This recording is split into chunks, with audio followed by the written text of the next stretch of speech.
Whakarauika mai e hoa mā ki ngā toa whakaihuwaka o te ao whutupōro, otirā te taumata ngahuru mō ngā piro a te kapa Ōpango i haruru ai te ao whutupōro. Nau mai ki Watch Mojo Māori, kia mau ki te hoi, he pirunga kino kē e whai ake nei. Tua ngahuru Aotearoa ki Ahitereiria, 2013. He pukinga nui te whana i te pōro, he pukinga pana i te hoariri ki tōnā ke rohe, he pukinga whai rohe hoki. I tēnei pirunga ki Ahitereiria i te tau 2013, whakamahia te pukinga nei a Aaron Smith, he kawe i tana kapa ki te pai o angi tū, tēnā mātaki mai.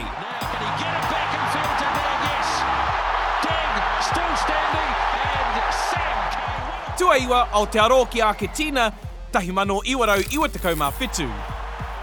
E hara te pāhi mā muri i te pāhi māma i te whakataitai whutupōro o te ao, he oi, mā te kapa Ōpango he mahi wai ngōhia kē. I tēnei pirunga ki Argentina, ki te arawatia te hua o te pukinga nei.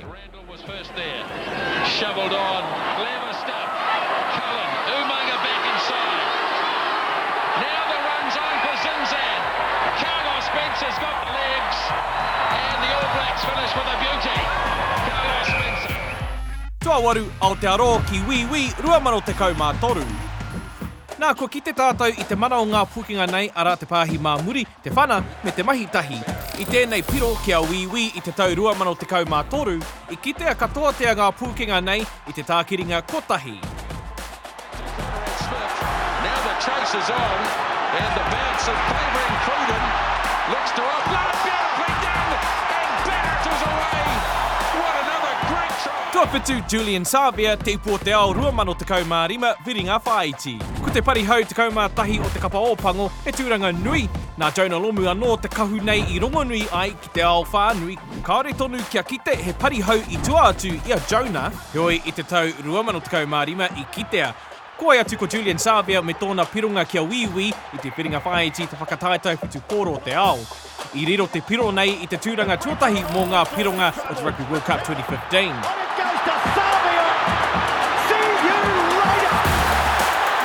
Tua ono te piro a Christian Cullen i te rārangi kotahi rau mita. Me pēhea te rārangi kai piro ki te kore a Christian Cullen.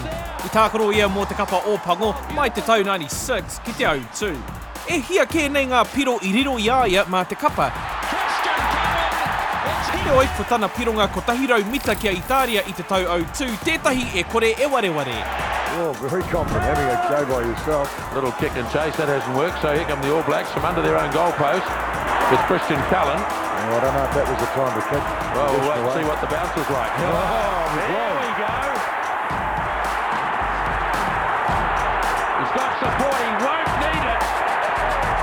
And a brilliant try. Scored by a brilliant play. E ai ki te ao whutupōro, kei te tihi o te maunga a Cullen mō ngā haika. I te tau 2017, i whakaingoa tia ko Cullen te kai piro whutupōro tuaiwa o te ao. Tuarima, Aotearoa ki Ahitereiria, 1992. I te tau 92 ki Ballymore, Brisbane, i ua Ahitereiria me Aotearoa ki te mura o te ahi o te kapu Bledisloe, i te piro nei, i tino whakatinana hia e ngā Ōpango te whakatauki nei, e harataku toa i te toa takitahi, engari he toa takitini. Brewer, on his own Mike Brewer. Kerwin's out there. Great pass to Kerwin. Support from Inga. Try coming up. Frank Butt. Tuawha, viringa tō o te whakataitai ipu o te ao 2015. E kia nei ko te whakataitai whutupōro o te ao, te tihi ma te hākinakina nei. Ia whā tau tū ai te whakataitai nei. I te tau 2015 i ua no te kapa Ōpango ki ngā whiringa whaiti ki Ahitereiria. Tēnā, mātakitaki mai i te piro i riro ai anō te kapa Ōpango i te kapu o te ao. Ben Smith. Barrett is chasing. He's got Pope on for speed. This is Beauden Barrett, control this, and the cup is his. Haruru katoa ai a Aotearoa i te pirunga nei.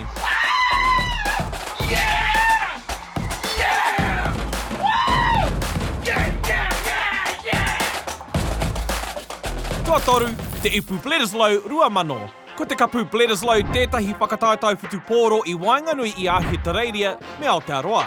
Ko te whakataitai taikaha nei i Wikitoria e te kapa Ōpango mō ngā tau 48. Engari ko te kēmu Bledisloe i te tau 2, kāre he kēmu i tuātu. Tēnā mātakitaki mai. Anton Oliver finds Tane Randall. Beautiful ball for back the line out, giving some space. Here they are, some intricate moves. Error released to I puta whakaihuwaka te kapa Ōpango, 39 ki te 35. Tuarua John Kerwin, 1987. I te tau ko 1987 i tū tuatahi ai te whakataitai whutupōro o te ao ki Aotearoa i reira muia katoatia a tāmaki makaurau e te kaitākaro whakaihuwaka o te ao whutupōro.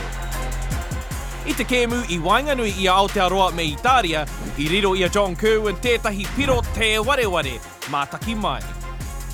The Italians are beaten right out of the action now. New Zealand have scored 48 points and they might be looking for 50. John Kerwin.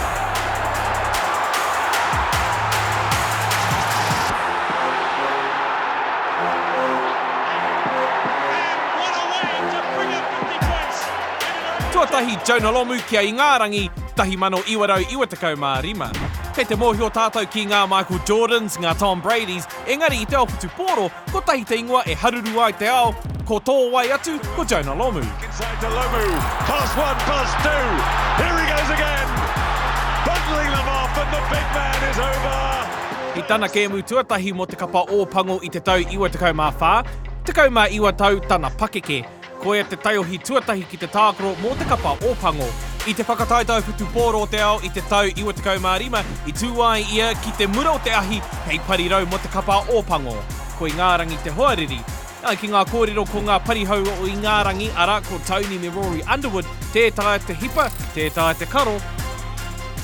Engari mo tērā. Bash up again, New Zealand maintaining possession. Wide to Lomu. He's got the bounce. He's handed it off his opposite. Lomu! Kei te whakaira nei koe, tirohia e nei kiriata pai i Watch Mojo Māori, o hauru tia, ringi hea te pere e mōhio ai koe, hei a hea putai a mātou kiriata hou.